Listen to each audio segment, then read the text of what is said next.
مرحبا، أنا جورين حجي قادة فريق التثقيف الصحي بمخيم واشوكاني.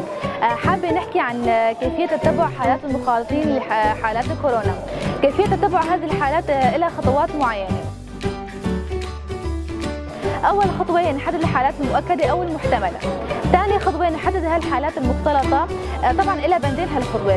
هالأشخاص المخالطين هن أشخاص حاملين أعراض مثل السعال والحرارة وضيق التنفس في حال كانوا مسافرين أو متعاملين مع أشخاص راجعين من السفر، أو كانوا على تعامل مع الشخص المصاب تواصل مباشر، أو كانوا على تواصل مع المصاب قاعدين معه يعني لمدة زمنية تفوق الربع ساعة دون أخذ مسافة الأمان. الخطوة الثالثة نعزل الحالات. الخطوة الرابعة يتم تتبع هذه الحالات لمدة 14 يوم. هون بالخطوة الرابعة وقت نتبع هالحالات يكونوا تحت المراقبة في مبادئ أساسية نمشي عليها. أول مبدأ هو تعريف عن النفس بشكل جيد.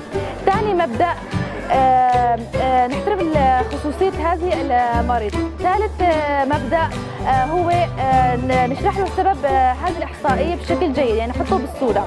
رابع مبدأ هو مبدأ مهم إلنا ككادر صحي، هو حماية نفسي أولا، يعني نكون لابسين الكمامة والكفوف وأخذين مسافة الأمان أثناء تعاملنا مع الأشخاص المصابين. هاي هي الخطوات الأساسية والمبادئ الأساسية أثناء كيفية تعاملنا مع حالات المخالطين.